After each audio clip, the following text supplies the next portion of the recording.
I am Stein. This is an imposter to my right. We are very excited because this brilliant writer has deserved a movie made out of his books for so many years. And yes.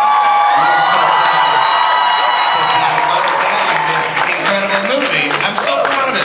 Anyway, I want to introduce to the stage the brilliant genius behind the film. Ladies and gentlemen, give it up for Rob Letterman.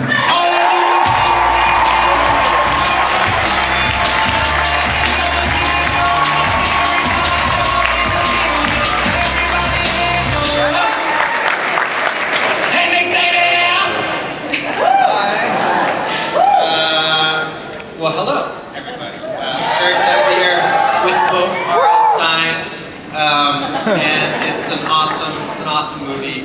It was so fun to work on with these guys, and I just want to introduce the rest of the cast: Dylan Minnette, Odeya Rush, and Ryan Lee.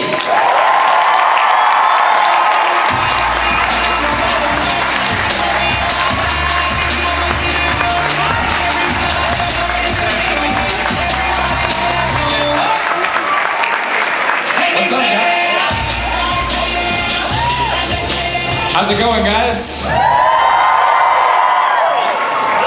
happy to be here with fellow Goosebumps fans. Yeah!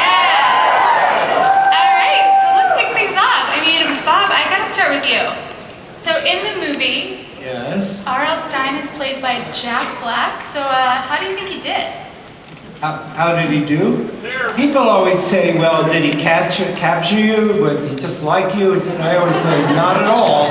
Luckily, not at all. Jack is a very sinister version of me. I think that's what people say. Jack actually flew into New York last winter in a blizzard, and I think he came just to look at me and try to figure out what to do. And he said, is there anything in the script that's true about you? And I said, not a thing. He said, I don't think you were expecting that answer, but I said nothing. And he said, I'm going to be a sinister version of you. And that's just what he did in the film. Evil R.L. Stein. You guys did color coordinate quite well. Was that the plan, Jack? You color coordinated? Was that the plan? Popcorn coordinated? I'm sorry, I have rock and roll ears. I can hear you. Color coordinated. Oh, color coordinated? Yeah. Yes, that we do have in common. Yeah, the man in black. We are the man in black. R.L. Stein and yes, Jack Black.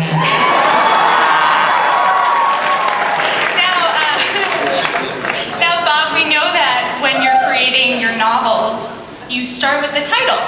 It all starts with the title. So, Jack, as you're getting into the mindset for R.L. Stein, I have to know, did you create any titles of your own? Any titles for Goosebumps? You mean did I actually become a brilliant writer? Yeah. I'm not that good an actor.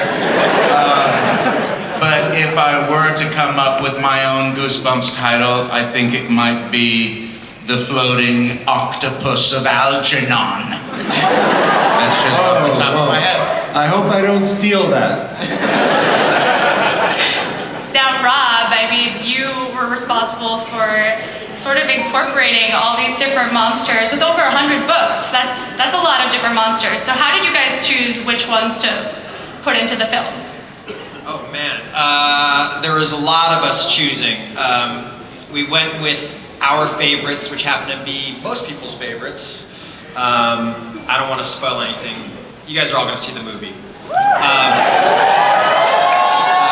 can spoil. I'll name a few. We started the big one. The ones that are in the trailer. That's true. The first one that came up was Slappy. And, a lot of work went into actually making Slappy, and he's real. And he was sitting in my office for a while, then he disappeared, and now he's on tour. But we have, oh my gosh, we have lawn gnomes. We have an abominable snowman from Pasadena. We have a giant praying mantis from Shop Street. Great. That one's pretty amazing. Yeah. Praying mantis is pretty unbelievable. Very large bug. Very large. We have some ghouls. We have a werewolf. We have a lot of stuff. We do have an enormous amount, and by the end of the film, you get to see all of them. Pretty cool. Bob, was there any one monster you were a little sad wasn't in the film? I couldn't find the haunted mask. Oh wait, hold on, no. Oh wait, but I mean, you have to save something. If you watch the movie, you'll realize it's the haunted mask is in. I missed it. You have to watch it. I haven't the seen movie it. at least 5 times, Yeah. and then you'll notice it. Well, I was glad the Jelly Jam from Camp Jelly Jam wasn't there. That would have been expensive. That was my That would be really expensive. Also, you have to do smell-o-vision. Yes. He was my smelly monster. He had to be bathed 24 hours a day because he couldn't stand his own smell. And then he died because they stopped bathing him, and he died from his own odor. So I was glad they left him out. That would have been hard to adapt. Now, Dylan, O'Day, Ryan, as the young stars of this film, you grew up with the Goosebumps franchise. So were you fans of it? Do you have any favorites of your own? I'm gonna take this one. What do you guys want? I was a very big fan of the Goosebumps books. I still am. I read, God, had to be almost all of them. My favorite was personally, I would say Cheese and Die. The camera. First camera. Night of the Living Dummy is classic. Whole trilogy, guys. Slappy is cool too. What about you guys? I now am a huge fan. When I first got the script, I knew about it. My brothers were so obsessed. I grew up in Israel, and even there it was really huge. Thanks. Israel's real. Manishma. Yeah, but I'm a huge fan. I'm so excited. And unfortunately, I didn't read them as a kid. I really wish I would have, because they're amazing, amazing books. But my favorite was Night of the Living Dummy for sure. Amazing book. Awesome. Well, we actually have a really cool treat for you guys. It's one of many. You're going to look at a clip from the movie. I'm going to set this one up for you. So this is about all about unlocking the abominable snowman of Pasadena. So you're going to see this creature come to life for the first time. To give a little background, Dylan's character, Zach, and his new friend, Champ, they rush in. They technically break some laws and break into R.L. Stein's house because they think his daughter Hannah is in some trouble. So let's watch how it all goes down.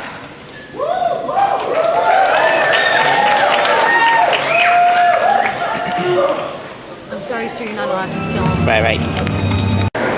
Okay, so unlike the Lego panel, they once they started playing clips and stuff, they wouldn't allow us to record anymore, except for like the very end where they stopped showing stuff and they actually encouraged people to start recording again.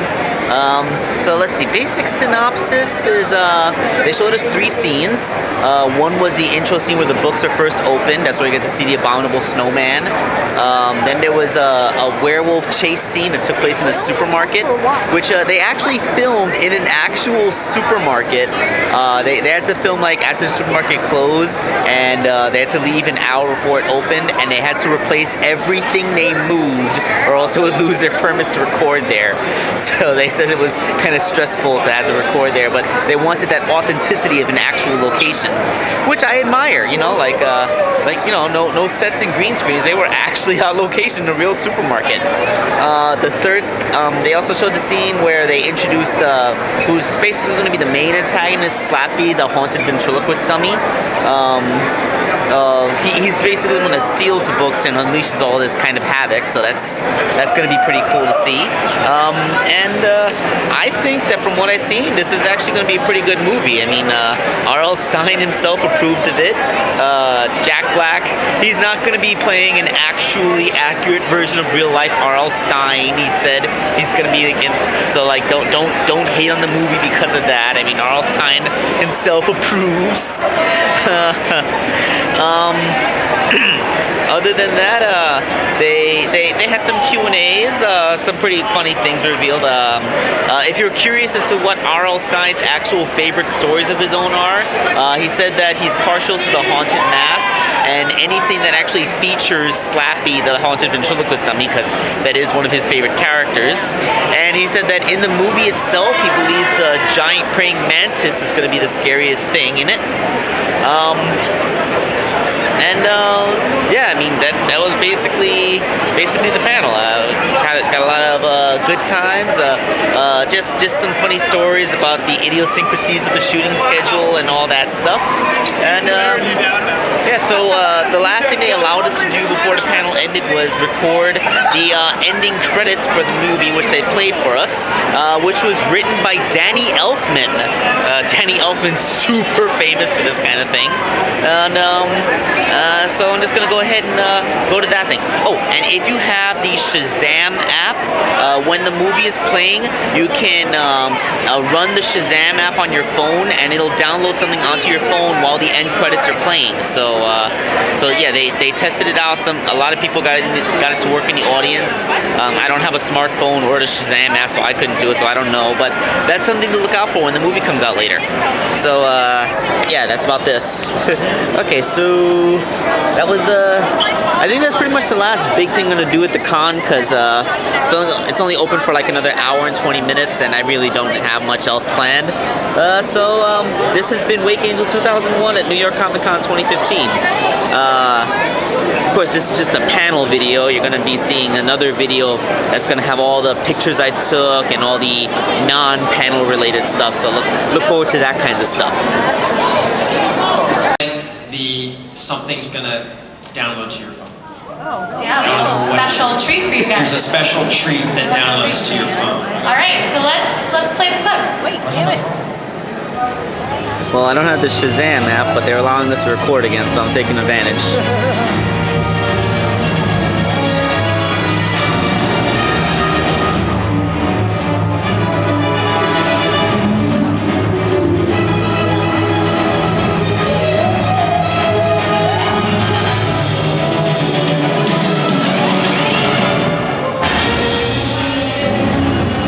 Yeah, that totally sounds like Danny Elfman music.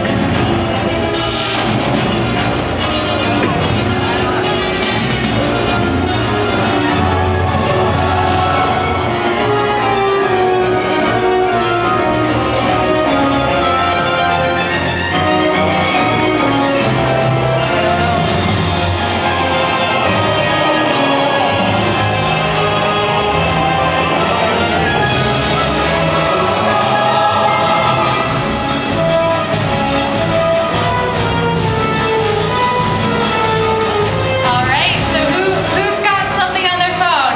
Yeah? It's a little special treat that you can play and enjoy. It's from the movie. I hope you guys all enjoy it, but thank you guys so much